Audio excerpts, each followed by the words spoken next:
जब दुनिया से जा रहा होता है एक इंसान, मरने से पहले उसकी आंखें फटी रह जाती हैं। क्यों कहा गया है मरने के वक्त सबसे पहले उसकी आंखें बंद कर दो?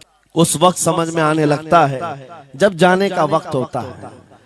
जाने के वक्त हालात ऐसे होते हैं, मैं अक्सर अपने टूर में देखता हूँ, उमरा पे जाते हैं, बगदाद पे जाते हैं, खूब आयश से रहते हैं, सबको पता रहता है प्लेन में सिर्फ 30 किलो का अलाउड है, लेकिन मार्केट में जाते हैं तो उनको कुछ खबर नहीं होती, सब खरीद रहे होते हैं। हो जाएगा, खरीद करके लाकर रूम में भर दिए, और आज शाम में जाना है तो ठोस रहे हैं इस बैग में उस बैग में, नहीं घुसा। और उसके बाद फिर एयरपोर्ट पहुंचे तो कभी इसको रिक्वेस्ट कभी उसको रिक्वेस्ट, थोड़ा हमारा भी ले लो, थोड़ा हमारा भी ले लो। अरे वहां सबका 30 है, कोई लेने को तैयार नहीं। फिर खरीदा हुआ वहीं छोड़ करके हसरत भरी निगाह से देखते जाते हैं। किसी की खजूर छूटी हुई है, किसी के मुसल्ले छूटे हुए हैं, किसी के कपड़े छूटे हुए हैं। हर बार हम एयरपोर्ट पे देखते हैं, छोड़ करके जा रहे होते हैं, बड़ी हसरत से देखते हैं। मेरे अजीजों, ये कोई लतीफा नहीं, सेम यही हालात जब दुनिया से जा रहा होता है एक इंसान, मरने से पहले उसकी आंखें फटी रह जाती हैं। क्यों कहा गया है मरने के वक्त सबसे पहले उसकी आंखें बंद कर दो?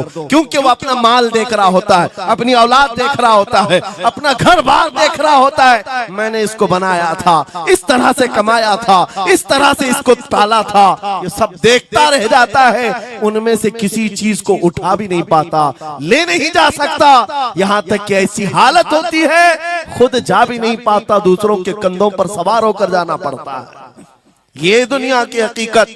गौसे पाक की तालीमात अगर पढ़ते रह जाओ मेरे अजीजों, तसव्वुफ का एक ऐसा किला है। गौसे पाक की तालीमात काफी है तुम्हें तौबा करने के लिए, दुनिया में दिल लगाने के लिए और उससे दिल हटाने के लिए। गौसे पाक की तालीमात काफी है। आपने फरमाया था दुनिया में ऐसे रहो जैसे कश्ती समंदर में चलती है। कश्ती समंदर में चलती है यानी पूरे भरे हुए मौजों के पानी पर कश्ती चल रही है, लेकिन उसका कुछ बिगड़ता नहीं है। हाँ, अगर पानी कश्ती के अंदर आ गया तो फिर कश्ती के लिए खतरा है, डूब जाएगी। तुम दुनिया में ऐसी रहो कि तुम्हारे अंदर दुनिया ना आए, तुम दुनिया में हो, तुम्हारे अंदर दुनिया ना आ जाए। अगर तुम्हारे अंदर दुनिया घुस गई तो डूब जाओगे, फिर यहां से निकल नहीं पाते। मौलाना रोम इसी की मिलती जुलती बात कहते हैं मसनवी शरीफ में। जलालुद्दीन रूमी फरमाते हैं, एक चूंटी को देखा, शहद का एक कतरा जमीन पर गिरा हुआ है, शहद का कतरा चिपकने वाला होता है, यानी उसके अंदर गम होता है। चूंटी करीब से आई, एक चुस्की ली, शहद को चखा और जाने लगी। फिर आई, पेट कहाँ भरता है चूंटी का मीठे से। अरे शहद तो पानी में भी रखो ऊपर से आके गिरती है, और शहद खाना है उसको। और दूसरी तरफ से आई, फिर गई, पेट नहीं भरा, चारों तरफ से उस कतरे को चाट चाट के गई। मौलाना रोम फरमाते हैं, फिर चूंटी के दिल में ख्याल आया, मैंने हर तरफ से तो शहद को चक्कर देखा, टेस्ट एक ही है, बीच कतरे में कैसा टेस्ट होगा? कतरे के बीचों बीच शायद अलग टेस्ट होता है। तो चूंटी ये सोच करके कतरे के ऊपर चढ़ गई, जो शहद का कतरा था उसके ऊपर चढ़ गई।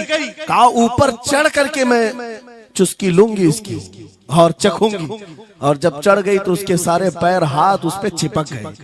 चूप्स तो लिया, शहद खा तो लिया, लेकिन वापस आने का कोई रास्ता ही नहीं था। सारे हाथ पैर उस शहद के गम में चिपक गए। चूंटी की उसी कतरे में मौत हो गई। मौलाना जलालुद्दीन रूमी फरमाते हैं, इंसान यही करता है, माल कभी इधर से कमाता है, कभी उधर से कमाता है, हर जगह से देखता है, सारे टेस्ट ले लेता है, बाद में बड़े बड़े लोगों को देखता है, अरे नेताजी तो बड़े बंगले में, वहां कैसा ऐश होता होगा, कोई उस रिजॉर्ट में है, वहां कैसी मस्तियां होती होंगी, वहां भी जाकर देख लूं। ये वहां भी यहाँ भी करते करते घुस जाता है और दुनिया में ऐसा मसरूफ होता है, उसकी मौत आ जाती है, तौबा की मोहलत नहीं मिल पाती, उसी दुनिया में फंस जाता है। मेरे अजीजों, गौसे आजम की तालीमात ये हैं, दुनिया में ऐसे रहो जैसे कश्ती समंदर में रहती है, तुम्हारे अंदर पानी ना आने पाए, अगर तुम्हारे अंदर आ गया तो डूब जाओगे। इन तालीमात पर अमल करते हुए आज हम हालात देख सकते हैं। जितनी चीजें ने हमें बिगाड़ा है आज, वो दुनिया की मोहब्बत है, वो दुनिया की मोहब्बत है। मेरे आका सल्लल्लाहु अलैहि वसल्लम का एक फरमान मैं सुनाता हूँ, अबू दाऊद शरीफ की हदीस है। वो आज के जमाने में अगर मैं आपके सामने बयान करूं तो ऐसा लगे हमारे लिए ही बयान हुआ है।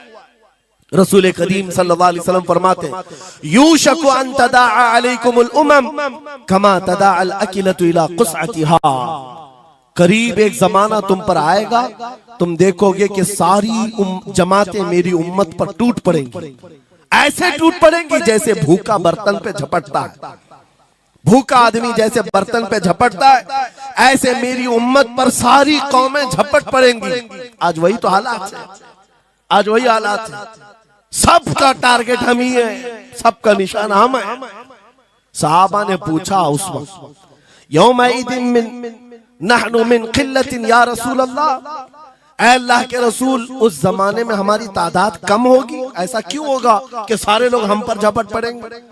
नबी पाक फरमाते हैं, वलाकिन्नकुम कसीरून, नहीं तुम तो बहुत ज्यादा होंगे उस वक्त, गुसाअन का गुसा इस्सैल, लेकिन तुम्हारी हालत समंदर के झाग की तरह होगी। यानी समंदर का कफ झाग जो होता है हवाओं से उड़ जाता है, तुम्हारी हालत ऐसी होगी। तादाद तो बहुत होगी, लेकिन छोटी छोटी चीजों से बिलबिला करके भागने वाले लोग, ये प्यूरिटी नहीं रह जाएगी।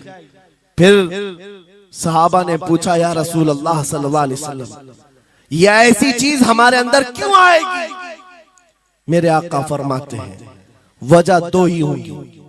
दो चीजें जब तुम्हारे दिल के अंदर आ जाए तो अल्लाह ताला तुम्हारे दिलों से, तुम्हारे दिलों के ऊपर काफिरों का, दुश्मनों का रौब डाल देगा। तुम डरते डरते जीने लग जाओगे, खौफ के आलम में जीने लग जाओगे। वो दो चीजें क्या है? मेरे आका फरमाते हैं, हुब्बुद दुनिया व कराहियतुल मौत, दुनिया से बेइंतहा मोहब्बत करने लगोगे और मौत से भागने लगोगे। मौत से तुम्हें नफरत हो जाएगी, डरने लग जाओगे। ये दो चीजें जब तुम्हारे अंदर आ जाए, तुम्हारे दिलों पर काफिरों का रौब डाल दिया जाएगा, दुश्मनों का खौफ डाल दिया जाएगा।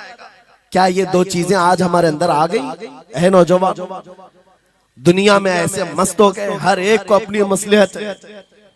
मेरी दुकान कैसे चलेगी, मेरा बिजनेस कैसे चलेगा। मौलाना तो तकरीर करते हैं, ये बोलते हैं इनको कुछ हो गया, हमारे बच्चों का क्या होगा।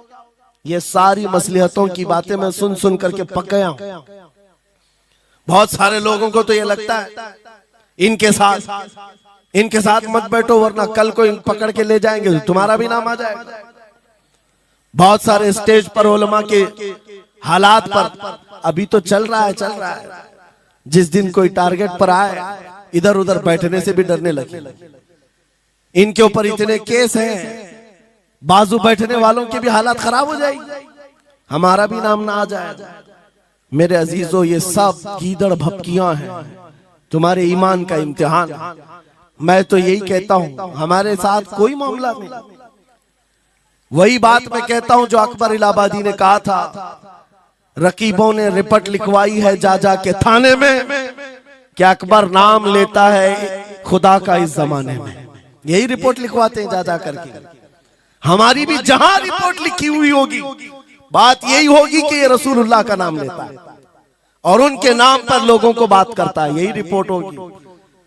और इस बारे में हम कभी डरते नहीं। मैं आपको बताऊं, उत्तर प्रदेश में वहां के हालात तो पता है, बिल्डोजर की हुकूमत चलती है। लेकिन मेरे अजीजों, एक मौलाना साहब ने कहा, आपके साथ जलसे में बैठकर मैं लब्बैक लब्बैक के नारे लगा रहा था, दूसरे दिन मुझे थाने बुला लिया और फिर मुझे बहुत ज्यादा मामला तो हो गए। कहा कि मौलाना तुम ही नारे लगा रहे थे। आप लोग ना डरे इंशाअल्लाह। यहां पर तो उन्होंने मुझसे कहा, मैं कहा क्या हुआ, फिर कुछ हुआ? कहा मुझसे कह रहे थे केस हो जाएगा, हालात बिगड़ जाएंगे, खराब हो जाएंगे। मैंने कहा फखर करो मौलाना इस बात पर, दुनिया चोरी करके थाने जाती है और तुम नबी का नाम लेकर जा रहे हो। कौन सा मसला है? बात सिर्फ इतनी है मेरे अजीजों, हम बोलते रहेंगे उस वक्त तक जब तक अल्लाह तबारक व तआला ने जुबान रखी है। नबी पाक की अज़मत और नबी पाक की शरीयत और औलियाए उम्मत की मिदहत बयान करना जुर्म है।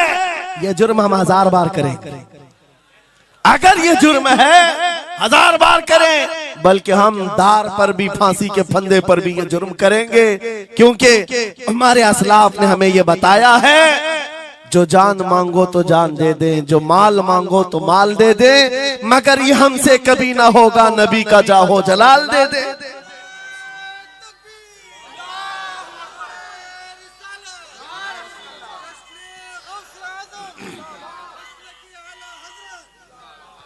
खामखा बेचारे हमारे रिश्तेदारों को डरा करके रखे लोग, पुलिस वाले हजरात को कुछ लोग रिपोर्ट लिखवा कर डरा करके रखे हुए।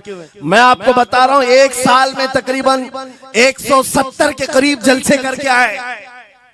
किसी एक जगह की भी रिपोर्ट निकाल करके बताओ कि हमने कहीं फसाद करवाया, हमने कहीं पर लोगों में माहौल बिगाड़ा हो, या पब्लिक भड़क करके एक दूसरे के जंग करने पर आई हो, कहीं नहीं।